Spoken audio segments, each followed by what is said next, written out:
Hi friends, आजच्या व्हिडिओत आपण पाहणार आहोत सफिक्स अँड प्रेफिक्स. तुम्ही ऐकलं असेल सफिक्स प्रेफिक्स इम्पॉर्टंट टॉपिक आहे, तो जाणून घ्यायचे आहे तुम्हाला. Suffix and prefix. Suffix and prefix. Suffix म्हणजे काय मित्रांनो, तर शब्दानंतर जे अक्षर जोडले जातात ते सफिक्स असतं. आणि प्रेफिक्स म्हणजे काय, शब्दा अगोदर जे अक्षर जोडले जातात, जे लेटर जोडले जातात, तो प्रेफिक्स तयार होतो. चला आता मग बघूया सफिक्स अँड प्रेफिक्स.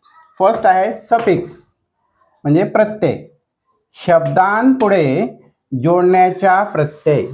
शब्दापुढे जोडण्याचा प्रत्यय असतो ते सफिक्स तयार होतं.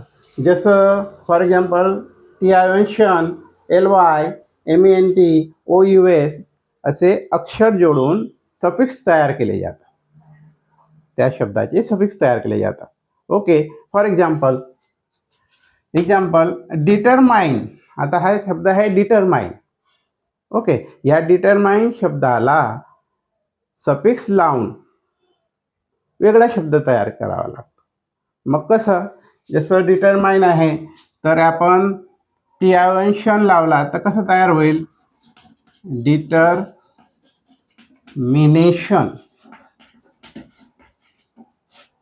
डिटर्मिनेशन तयार झालं. डिटर्मिनेशन म्हणजे वर बसेल तर तो नाउन होतो असं त्याच्या अर्थ.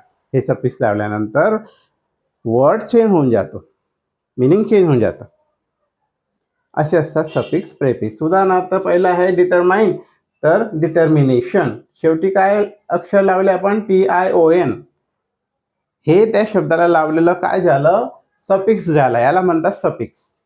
Okay, second example danger.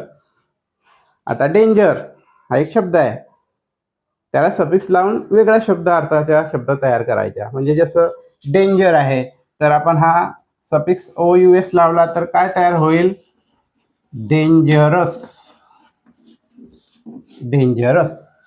धोकेदायक. Danger धोका, धोकेदायक असं नाव तयार. ओके, मगous हा शब्दाच्या नंतर लावलेला हा प्रत्यय जो आहे त्याला म्हणतात सफिक्स. Remember it. फुलफिल या शब्दाला लिहिलं आपण फुलफिल, आणि त्याला जर आपण ment लावला तर ment हा प्रत्यय लावला, सफिक्स लावला तर वेगळा अर्थ झाला, फुलफिलमेंट. फुलफिल वर्ब आहे, फुलफिलमेंट हा नाउन तयार झाला. म्हणजे अर्थ वेगळा होऊन जातो, अर्थ बदलून जातो, थोडासा स्पेलिंग बदलली तर. ओके, मग हा ment या शब्दाला लावला म्हणजे तो सफिक्स आहे, हे लक्षात आहे. लव.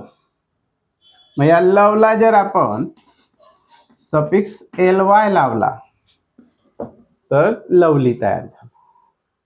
मग शब्दाच्या नंतर शेवटी जे प्रत्यय लावला, जसं tion आहे,ous आहे, ment आहे आणि ly आहे, हे शब्दाच्या नंतर लावलेल्या अक्षरांना काय म्हटलं गेलेलं आहे, हे सफिक्स आहे. असे सफिक्स लावले जातात आणि शब्द वेगळा तयार केला जातो. Got it? Okay, then prefix.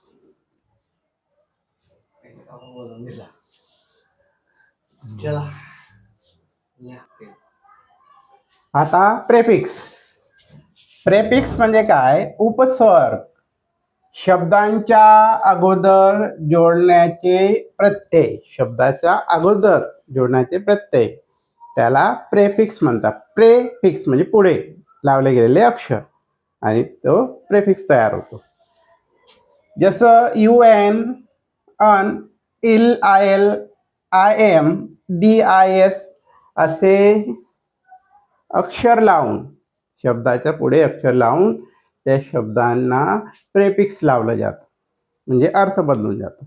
Okay, जसं फॉर एक्झाम्पल हॅप्पी. आता हॅप्पी हा शब्द आहे, मग हॅप्पीला असं कोणतं प्रेफिक्स लावलं तर अर्थ बदलून जाईल. जसं हॅप्पी आहे, जर आपण un हा प्रेफिक्स याला लावला म्हणजे पुढे लावला, या शब्दाच्या पुढे अक्षर लावलं, जसं अनहॅप्पी.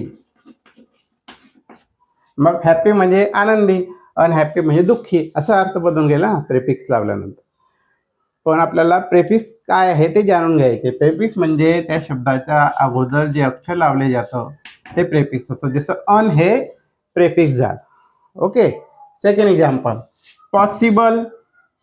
मग पॉसिबल या शब्दाच्या अगोदर जर अक्षर लावलं तर ते प्रेफिक्स तयार होईल. उदाहरणार्थ आपण आय एम लावलं तर काय तयार होईल? इम्पॉसिबल. इम्पॉसिबल. मग पॉसिबल शब्दाच्या अगोदर आय एम इम आहे, तो आय एम म्हणजे इम म्हणजे काय आहे? इम्पॉसिबल शब्द तयार झाला. तर आय एम जो लावला गेला आहे तो त्या शब्दाचा प्रेफिक्स आहे, जसं UN आहे तसं. Okay. Next example, legal. Legal आहे, कानूनी, लीगल. मग त्याला तुम्ही ऐकला असे शब्द, या शब्दाअगोदर असा कोणता शब्द लावला तर अर्थ बदलला? तो IL आहे. मग याला लावला इलिगल. इलिगल तयार झाला. म्हणजे IL जो शब्दाच्या अगोदर अक्षर लावले तो प्रेफिक्स आहे, हे लक्षात ठेवा. ॲग्री. म्हणजे ॲग्रीच्या शब्दाच्या अगोदर कोणतेही अक्षर लावले, प्रेफिक्स लावले तर अर्थ बदलून जातो. मग प्रेफिक्स जर आपण DIS डिस लावला तर काय तयार होईल? डिसॲग्री. डिसॲग्री. हा जो DIS डिस आहे शब्दा अगोदर त्याला म्हणता prefix. Got it? Did you understand what is prefix and suffix? What is difference between suffix and prefix? Suffix आणि प्रेफिक्स मध्ये फरक समजला ना? ओके. Got it? मग हा व्हिडिओ कसा वाटला? जर चांगला वाटला असेल तर याला तुम्ही नक्की शेअर करा, लाईक करा आणि चॅनलला सबस्क्राईब करा. आणि व्हिडिओ शिकवलेल्या मुद्द्यांवर तुम्ही कमेंट्स बॉक्समध्ये कमेंट्स नक्की करा. थँक्यू.